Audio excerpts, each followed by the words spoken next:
Première épître de Paul à Timothée, chapitre 1er. Paul, apôtre de Jésus-Christ, par ordre de Dieu notre Sauveur et de Jésus-Christ notre espérance. À Timothée, mon enfant légitime en la foi, que la grâce, la miséricorde et la paix te soient données de la part de Dieu le Père et de Jésus-Christ notre Seigneur.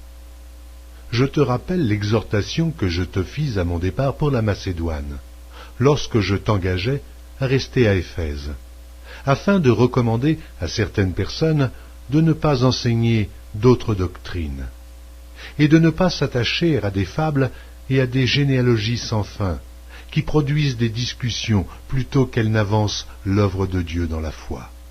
Le but du commandement, c'est une charité venant d'un cœur pur, d'une bonne conscience et d'une foi sincère.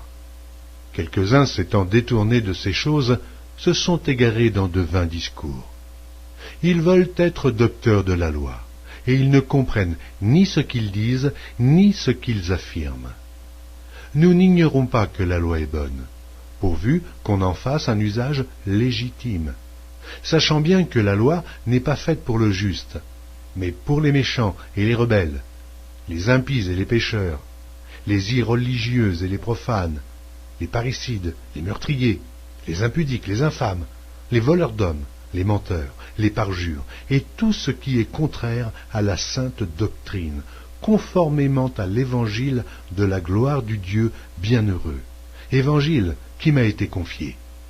Je rends grâce à celui qui m'a fortifié, à Jésus-Christ notre Seigneur, de ce qu'il m'a jugé fidèle, en m'établissant dans le ministère, moi qui étais auparavant un blasphémateur, un persécuteur, un homme violent, mais j'ai obtenu miséricorde, parce que j'agissais par ignorance, dans l'incrédulité. Et la grâce de notre Seigneur a surabondé, avec la foi et la charité qui est en Jésus-Christ. C'est une parole certaine et entièrement digne d'être reçue, que Jésus-Christ est venu dans le monde pour sauver les pécheurs, dont je suis le premier. Mais j'ai obtenu miséricorde, afin que Jésus-Christ fit voir en moi le premier toute sa longanimité, pour que je servisse d'exemple à ceux qui croiraient en lui pour la vie éternelle. Au roi des siècles, immortel, invisible, seul Dieu, soit honneur et gloire au siècle des siècles. Amen.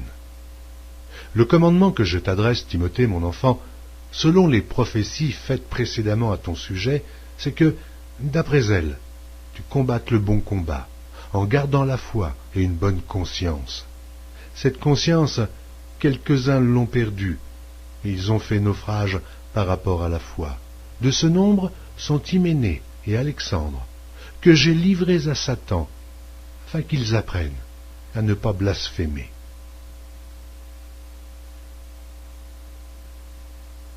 Première épître de Paul à Timothée, chapitre 2. J'exhorte donc, avant toute chose, à faire des prières, des supplications, des requêtes, des actions de grâce pour tous les hommes, pour les rois et pour tous ceux qui sont élevés en dignité, afin que nous menions une vie paisible et tranquille, en toute piété et honnêteté. Cela est bon et agréable devant Dieu notre Sauveur, qui veut que tous les hommes soient sauvés et parviennent à la connaissance de la vérité.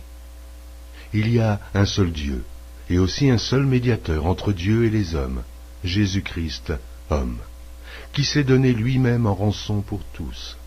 C'est là le témoignage rendu en son propre temps, et pour lequel j'ai été établi prédicateur et apôtre. Je dis la vérité, je ne mens pas, chargé d'instruire les païens dans la foi et la vérité. Je veux donc que les hommes prient en tout lieu, en élevant des mains pures, sans colère, ni mauvaise pensée. Je veux aussi que les femmes, vêtues d'une manière décente, avec pudeur et modestie, ne se parent ni de tresses, ni d'or, ni de perles, ni d'habits somptueux, mais qu'elles se parent de bonnes œuvres, comme il convient à des femmes qui font profession de servir Dieu. Que la femme écoute l'instruction en silence, avec une entière soumission. Je ne permets pas à la femme d'enseigner, ni de prendre de l'autorité sur l'homme.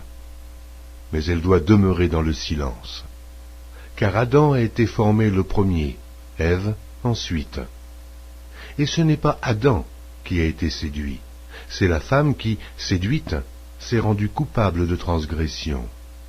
Elle sera néanmoins sauvée en devenant mère, si elle persévère avec modestie dans la foi, dans la charité et dans la sainteté.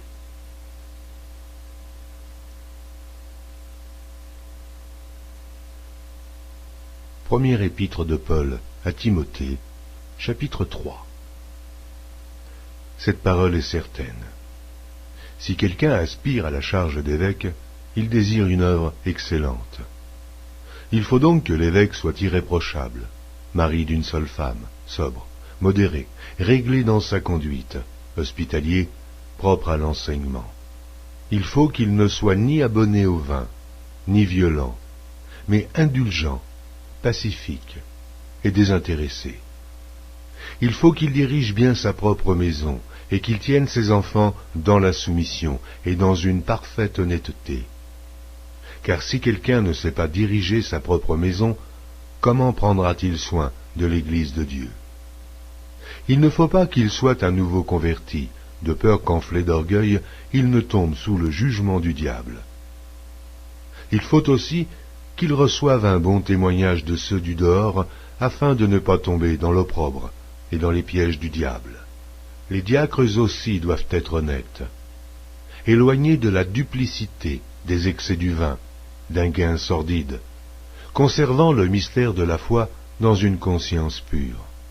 Qu'on les éprouve d'abord, et qu'ils exercent ensuite leur ministère, s'ils sont sans reproche. Les femmes, de même, doivent être honnêtes, non médisantes, sobres, fidèles en toutes choses. Les diacres doivent être mariés d'une seule femme, et diriger bien leurs enfants et leur propre maison. Car ceux qui remplissent convenablement leur ministère s'acquièrent un rang honorable, et une grande assurance dans la foi en Jésus-Christ. Je t'écris ces choses avec l'espérance d'aller bientôt vers toi. Mais afin que tu saches, si je tarde, comment il faut se conduire dans la maison de Dieu, qui est l'Église du Dieu vivant, la colonne et l'appui de la vérité. Et, sans contredit, le mystère de la piété est grand.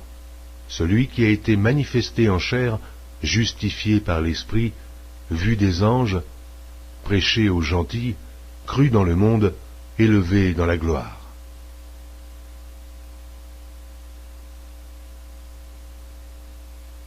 Première épître de Paul à Timothée, chapitre 4. Mais l'Esprit dit expressément que, dans les derniers temps, quelques-uns abandonneront la foi, pour s'attacher à des esprits séducteurs et à des doctrines de démons, par l'hypocrisie de faux docteurs portant la marque de la flétrissure dans leur propre conscience, prescrivant de ne pas se marier et de s'abstenir d'aliments que Dieu a créés pour qu'ils soient pris avec action de grâce par ceux qui sont fidèles et qui ont connu la vérité. Car tout ce que Dieu a créé est bon, et rien ne doit être rejeté, pourvu qu'on le prenne avec action de grâce, parce que tout est sanctifié par la parole de Dieu et par la prière. En exposant ces choses aux frères, tu seras un bon ministre de Jésus-Christ, nourri des paroles de la foi et de la bonne doctrine que tu as exactement suivies. Repousse les contes profanes et absurdes. Exerce-toi à la piété, car l'exercice corporel est utile à peu de choses, tandis que la piété est utile à tous, ayant la promesse de la vie présente et de celle qui est à venir. C'est là une parole certaine et entièrement digne d'être reçue. Nous travaillons en effet, et nous combattons, parce que nous mettons notre espérance dans le Dieu vivant, qui est le Sauveur de tous les hommes, principalement des croyants. Déclare ces choses, et enseigne-les. Que personne ne méprise ta jeunesse, mais sois un modèle pour les fidèles, en parole, en conduite, en charité, en foi, en pureté. Jusqu'à ce que je vienne, applique-toi à la lecture, à l'exhortation, à l'enseignement. Ne néglige pas le don qui est en toi, et qui t'a été donné par prophétie avec l'imposition des mains de l'assemblée des anciens. Occupe-toi de ces choses. Donne-toi tout entier à elles, afin que tes progrès soient évidents pour tous. Veille sur toi-même et sur ton enseignement. Persévère dans ces choses, car, en agissant ainsi, tu te sauveras toi-même, et tu sauveras ceux qui t'écoutent.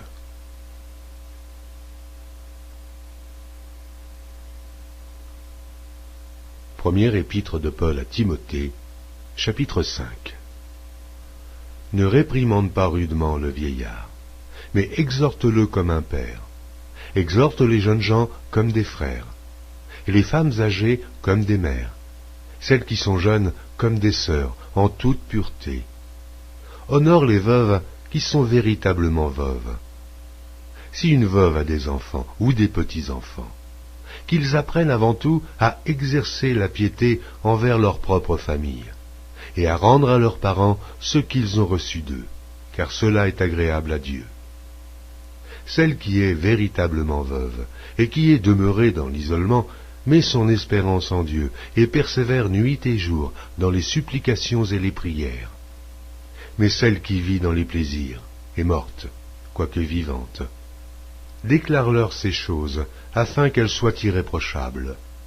Si quelqu'un n'a pas soin des siens, et principalement ceux de sa famille, il a renié la foi, et il est pire qu'un infidèle. Qu'une veuve, pour être inscrite sur le rôle, n'ait pas moins de 60 ans, qu'elle ait été femme d'un seul mari, qu'elle soit recommandable par de bonnes œuvres, ayant élevé des enfants, exercé l'hospitalité, lavé les pieds des saints, secouru les malheureux, pratiqué toute espèce de bonne œuvre. Mais refuse les jeunes veuves, car, lorsque la volupté les détache du Christ, elles veulent se marier, et se rendent coupables en ce qu'elles violent leur premier engagement. Après cela, étant oisives, elles apprennent à aller de maison en maison. Et non seulement elles sont oisives, mais encore causeuses et intrigantes, disant ce qu'il ne faut pas dire. Je veux donc que les jeunes gens se marient, qu'elles aient des enfants, qu'elles dirigent leur maison, qu'elles ne donnent à l'adversaire aucune occasion de médire, car déjà, quelques-unes se sont détournées pour suivre Satan. Si quelque fidèle, homme ou femme, a des veuves, qui les assiste, et que l'Église n'en soit point chargée, afin qu'elle puisse assister celles qui sont véritablement veuves. Que les anciens qui dirigent bien soient jugés dignes d'un double honneur, surtout ceux qui travaillent à la prédication et à l'enseignement. Car l'Écriture dit « Tu n'emmuselleras point le bœuf quand il foule le grain, et l'ouvrier mérite son salaire. » Ne reçois point d'accusation contre un ancien, si ce n'est sur la déposition de 2 ou 3 témoins. Ceux qui pêchent, reprends-les devant tous, afin que les autres aussi éprouvent de la crainte. Je te conjure devant Dieu, devant Jésus-Christ, et devant les anges élus, d'observer ces choses sans prévention, et de ne rien faire par faveur. N'impose les mains à personne avec précipitation, et ne participe pas au péché d'autrui. Toi-même, conserve-toi pur.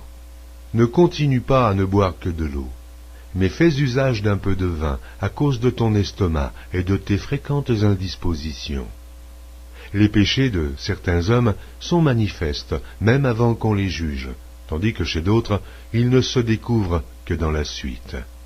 De même, les bonnes œuvres sont manifestes, et celles qui ne le sont pas ne peuvent rester cachées.